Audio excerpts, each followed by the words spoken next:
pääset heti jatkamaan. Ja nyt on taas Hienoa. tämä nauhoituskin päällä. Hyvä juttu. Näkyykö sinne koko ruutu, esitys?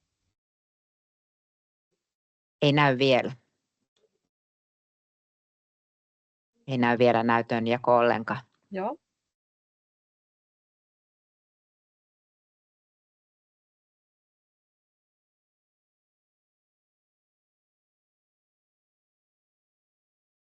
Sanokaa, jos näkyy. Nyt tulee näkyviin. Näkyykö koko esitys ruudulla? Kyllä. Hyvä juttu. Kiitoksia. No niin, nyt päästään tähän viimeiseen puolituntiseen, aika tiiviiseen workshop-osioon, jossa mä käsittelen taidenäyttelyn budjetointia Google Sheetillä. Ja niin kuin tuossa äsken mainitsin, niin tässä ei tarvitse samaan aikaan tehdä sitä budjettia, vaan tämä kannattaa katsoa ja sitten palata tähän uudestaan vähän niin kuin tutoriaalimielessä, kun te näette sen tallenteen siellä nettisivulla. Siihen menee vielä hetki aikaa. No niin, eli taidenäyttelylle on tärkeää luoda budjetti. Mikä budjetti sitten käytännössä on? No sehän on näyttelyn talousarvio, eli tulo- ja menoarvio. Ja se on erinomainen työväline, ei pelkästään näyttelyn päätöksentekoon, mutta myös suunnitteluun ja seurantaan. Eli se on elävä dokumentti, mitä kannattaa matkan varrella päivittää. Ja tosiaan budjetin avulla seurataan 3 tärkeää asiaa, ja ne ovat tulot, kulut ja niiden erotuksena syntyvä taloudellinen tulos. Ja ennen kuin ryhdytään edes siihen taidenäyttelyyn, niin pitää ensin päätellä näiden numeroiden perusteella, että onko tämä taloudellisesti kannattava. Kun liikutaan täällä kuvataiden maailmassa, niin joskus nollatuloskin on riittävä, jos on sisällyttänyt sinne kuluihin myös työryhmän ja oman palkkionsa. Ja sitten jos näyttää siltä, että mennään miinukselle, niin pitää myös varautua etukäteen siihen, että miten sitten toimitaan, miten tappio katetaan. Ja budjetti kannattaa laatia hyvin aikaisessa vaiheessa sitä näyttelyprojektisuunnittelua, jotta ehditään hankkia sille projektille rahoitus ja ehditään vertailla hintoja ja toimitiloja tai esityspaikkoja. Ja budjettihan vaaditaan haettaessa esimerkiksi avustuksia ja apurahoja, joten se on erittäin tämmöinen keskeinen taito osata kirjoittaa tai laskea budjetti. Ja tämä toimii myöskin pohjana erilaisiin sopimuksiin, esimerkiksi kun lasketaan vaikka työryhmän jäsenten palkkioita ja mietitään yhteistyökumppanuuksien vastikkeita ja muita. No miten sitten tämä budjetointi voidaan aloittaa Google Sheetillä? Varmasti monelle tuo Google Sheet on tuttu jo entuudestaan. Sehän on käytännössä Googlen oma versio Microsoftin Excelille. Eli avaa ensin Gmail-tili, jos ei sulla vielä semmoista ole, ja luo Google Sheetiin uusi tiedosto ja tallenne se omaan driveesi semmoisella nimellä, minkä löydät sieltä sitten myöhemmin. Ja ennen kuin mennään ihan sinne yksityiskohtaisiin tuloihin ja kuluihin, niin mietitään ensin ne isoimmat tulo- ja kululajiryhmät, mitä sulla siinä näyttelyssä on. Ja sitten sen jälkeen voidaan mennä yksityiskohtiin. Vertaile hintoja, ota selvää ja kilpailuta. Kysy kaverilta, mitä sä oot maksanut tuommoisesta, kuinka kauan näyttelyvuokraa kannattaa maksaa tai kannattaako maksaa ollenkaan. Ja aseta taloudellinen tavoite. Mihin tulokseen sä pyrit? Pyritkö sä voittoon vai riittääkö niin sanottu nollatulos? Ja kun sun budjetti on valmis, niin tarkastele sitä tulosta, että oliko se sun taloudellisen tavoitteen mukainen. Ja jos ei, niin mieti sitä, miten sä voit lisätä sen projektin tuloja ja minimoida kuluja. Ja tämän budjetin avulla, niin kuin sanottu aikaisemmin, niin sen avulla pystyy päättelemään ja tekemään päätöksen siitä, että onko tämä taidenäyttely järkevää toteuttaa näillä resursseilla.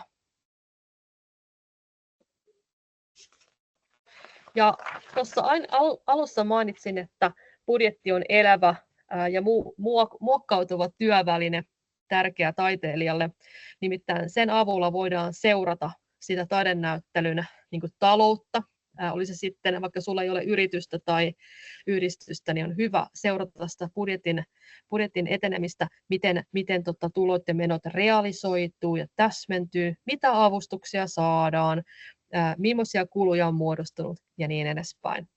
Ja kuten tuossa ekassa osiossa mainitsin siitä, että projekti on hyvä, näyttelysuunnitelma on hyvä tehdä semmoiseksi joustavaksi, niin se liittyy pitkälti siihenkin, että kun rahoitusta haetaan, niin ei voida täysin tietää, kuinka paljon saadaan vaikkapa avustuksia tai yhteistyökumppanuuksia, niin on hyvä miettiä semmoinen projekti, joka helposti skaalautuu pieneen tai suurempaan kokoon. Mä tiedän, se on haasteellista, mutta se on sellainen taito, mikä kehittyy ajan myötä. Ja kun me seurataan tuloja ja kuluja, me pysytään paremmin ajan tasalla ja vältytään ikäviltä yllätyksiltä. Ja voidaan sitten reagoida nopeasti niihin mahdollisiin muutoksiin. Ja seuraavaksi mä avaan Excelin, en Exceliä, vaan Google Sheetin. Ja nyt mä kysyn, että näkyykö sinne? Näkyy. Minun näkyy. Mä otan sen koko ruudun kokoiseksi, jotta se näkyy teille. Eli nyt mulla on tämä Google Sheet auki, ja mä olen luonut tänne jo valmiiksi tämmöisen taidenäyttelybudjettimallin. Ja mä esittelen tätä siltä osin, kun se on niin kuin kokonaisuuden ymmärtämisen kannalta tärkeää. Eli kuten mainitsin aikaisemmin, niin budjetti koostuu 3 tärkeästä palasesta. Ja ne ovat tulot, ne on tässä turkoosilla, ja siihen on listattu kaikki tulot ja tulot yhteensä, ja sitten kaikki kulut. Ja ne on luokiteltu tänne kululajeittain boldilla. Ja viimeisenä turkoosina raitana on täällä tulos, eli tulot ja kulut. Sehän on siis tulojen ja kulujen erotus. Ja jos me pureudutaan nyt tarkemmin sitten näihin erilaisiin tulolajeihin. Eli tässä kohtaa haluan haastaa teitä kuvataiteilijoita lähteä miettimään vähän laaja-alaisemmin sitä varainhankintaa ja tulopohjaa teidän taidenäyttelyille. Perinteisesti Suomessa haetaan avustuksia ja sitten käytetään ehkä sellaista omarahoitusmetodia monissa projekteissa. Tässä kohtaa suosittelen miettimään yhteistyökumppanuuksia yhtenä varainhankinnan keinona. Ja tähän mä oon ottanutkin esimerkiksi 3 yhteistyökumppanuutta, josta mulla on itselläni paljonkin kokemusta. Eli esimerkiksi, voisiko avajaisjuomat saada jonkun panimoyhteistyön kautta? Totta kai siitä pitää olla vastin heille myös esimerkiksi markkinointiyhteistyö. Entäs sitten, tarvitaanko taiteilijoille maaleja tai tarvikkeita? Voisiko joku rautakauppa, joka voisi tarjota yhteistyössä maaleja? Ja sitten, kun yleensä yksi suurimmista kuluereistä on näyttelytilan vuokra, niin voitaisiinko miettiä vaikka vähän jotain muitakin näyttelytiloja kuin maksullisia näyttelytiloja, esimerkiksi kauppakeskuksia, ravintoloita, kirjastoja tai muita yhteistyökumppaneiden tiloja. Ja tähän on laittanut tällaisen sivuhuomautuksen, että kun laitetaan näitä yhteistyökumppaneiden niin kuin kumppanuuksien vastikkeiden arvoja, niin nämä tulee myöskin laittaa tänne kulupuolelle alas. Eli pitää olla kummallakin puolella se sitten merkattuna. Ja sitten myöskin yksi sellainen asia, mitä ihan perinteisissä taidenäyttelyissä ei vielä ole, on pääsylipputulot. Niitä näkyy noissa urbaanin taiteen ja kesätaidefestareiden yhteyksissä on pääsylipullisia taidenäyttelyitä, mutta mikä jottei pienemmissäkin näyttelyissä voisi olla pääsyliput. Meillä myös Tyynellä Gallerissa on ollut tänä kesänä 7 € pääsylippu. Ja tähän on hyvä laskea sitten, että mitkä olisi sellaiset niin kuin odotettavissa olevat pääsylipputulot. Tähän on laskettu 550 kävijää. Sitten tietenkin taidenäyttelyissä pyrkimys usein on myydä näyttelyteoksia ja oheistuotteita, ja järjestäjän näkökulmasta niin usein peritään myyntiprovisio, ja se on yksi myöskin tulon muodostumistapa, niin mä olen laittanut tähän esimerkin omaisesti. Tässä lukee 300 €, mikä muodostuu siis 0,3 × 1000, eli 1 000 euron bruttomyynti ja 30% myyntiproviisio. Mainittakoon tässä kohtaa vielä se, että mä olen pelkistänyt tämän mallin siten, että tämä ei ota huomioon alvia eikä mitään tuloveroja, jotta tämä olisi mahdollisimman simppeli. Mutta totta kai teidän pitää ottaa se huomioon, jos te olette arvonlisävelvollisia tai jos teillä on joku yhdistys tai muu, joka pitää maksaa tuloveroa. Sitten mä oon ottanut yhdeksi tulomuodoksi palkkatuen, joka on yksi tosi varteenotettava asia, kun haluaa palkata sinne näyttelyvalvojan. Esimerkiksi meillä on Tyynellä Gallerissa ollut kesätyöntekijöitä, nuoria, joille me ollaan hankittu myös OP Uusimaalta ja Lohen kaupungilla kesäseteleitä ja tämmöisiä palkkatukia. Me on saatu myöskin toiminta-avustusta, millä on katettu näitä näyttelyvalvojien palkkoja. Ja olen laittanut tämmöisen villinkortin tähän vielä, eli oma rahoitus, eli kuinka paljon olet valmis laittamaan omaa rahaa tai niin sanotusta ilmasta työvoimaa siihen projektiin. Tämä kannattaa totta kai minimoida. En ole laittanut tähän mitään lainaa, koska en suosittele sitä missään tapauksessa ottamaan lainaa oman työnsä esittämiseen. Mutta näin tapauskohtaisesti. Tässä on siis kaikki tulot, mitä tähän malliin on kirjannut. Ja kun mä tuplaklikkaan tämän tulot yhteensä, me nähdään, että se laskee kaikki noi summana yhteen. Mä tuun sitten kohta vielä pureutumaan tämmöisiin yksittäisiin tehtäviin, jossa me harjoitellaan vielä yksityiskohtaisesti, miten näitä kaavoja voi luoda. Käydään tämä kokonaisuus vielä loppuun asti. Ja sitten mennäänkin jo kulupuolelle. Ja mä oon ihan ensimmäisenä ottanut tänne palkat ja palkkiot. Tämä on usein sellainen asia, mikä ajatellaan aina viimeisenä, että okei, jos jotain jää viivan alle, niin sitten me ehkä saadaan tästä jotain palkkaa. Mä olen halunnut nostaa sen tänne ihan ensimmäiseksi, koska mielestäni tämä on yksi tärkeimmistä kuluista. Eli taiteilijoille tulee maksaa näyttelykorvausta pääsymaksullisista näyttelyistä, ja sehän menee kuvaston kautta. Tässä on otettu esimerkiksi 200 € on neuvoteltu kuvaston kanssa tässä esimerkkitapauksessa. Ja sitten myöskin maksetaan totta kai tekijänoikeuskorvaukset näyttelyvideosta taiteilijoille. Maksetaanpa vieläpä näyttelypalkkiokin taiteellisesta työstä ja maksetaan vielä yleisötyöstäkin korvaus. Eli tämä on mulle ainakin kaikkein tärkein kululaji. Huolehtia, että tekijät saa ansaitsemansa korvauksen. Ja totta kai järjestöillekin pitää maksaa, siinä on budjettu ton verran. Ja sitten näyttelyvalvoja, se on palkattu henkilö työsuhteessa tässä esimerkissä, ja se on itse asiassa tämän projektin kaikkein parhaiten palkattu henkilö, mutta koska me ollaan saamassa tähän projektiin palkkaustukea, niin se ei mene sitten ainakaan taiteilijoiden pussista se raha. Ja tämä on varmasti meidän kulueristä kaikkein suurin, ja niin sen pitää ollakin. Palkat on tärkeä asia. Sitten mennään eteenpäin. Meillä on seuraavana kululaina matkustus ja lähetykset. Eli jotta projekti olisi tekijöiden kannattava, niin pitää myös huomioida nämä kulukorvaukset, että se ei mene sitten taiteilijoiden palkasta se kulu.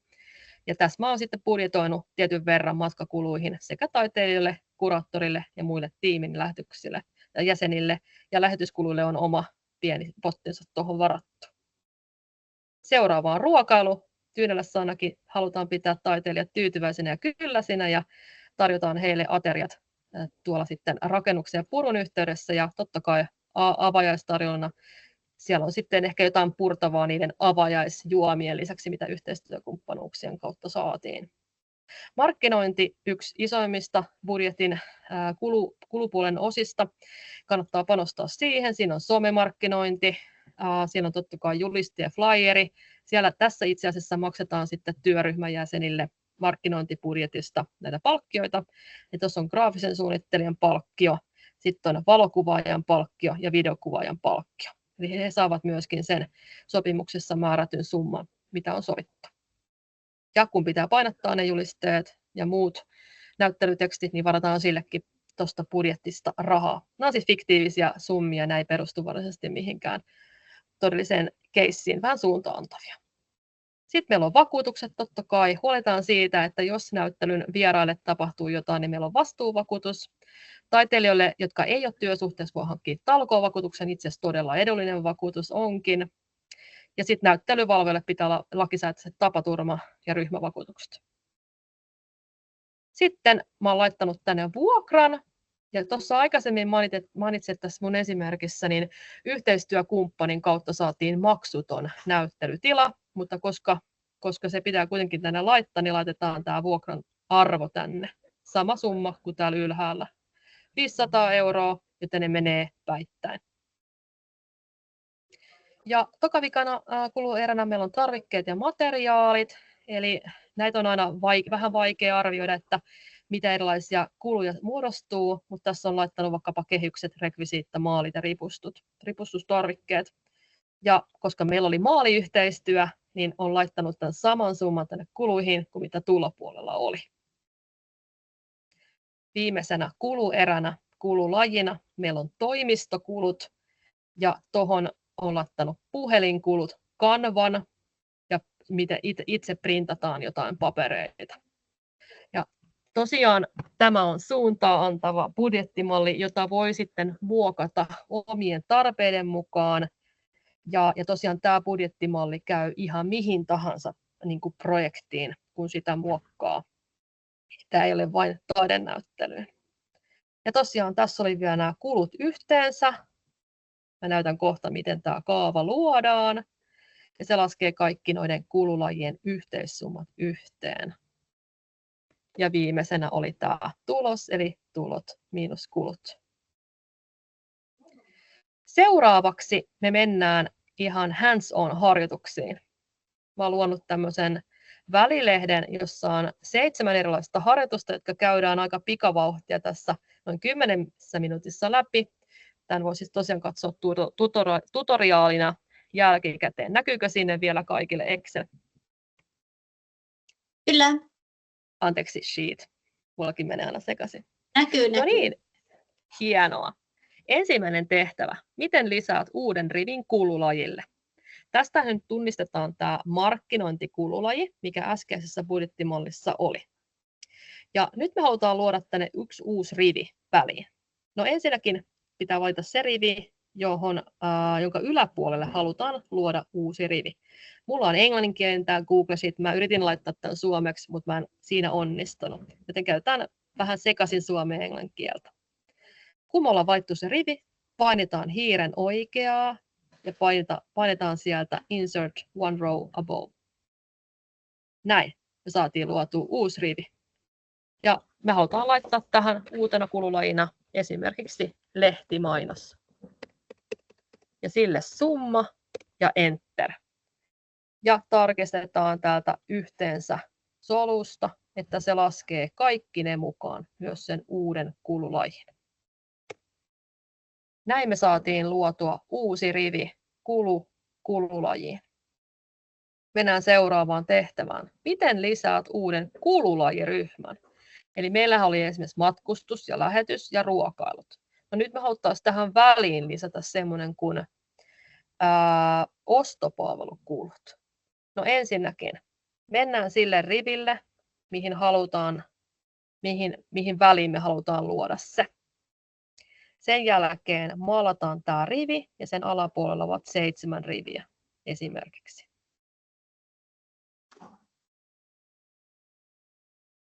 Hetki. 3, 4, 5, 6, 7.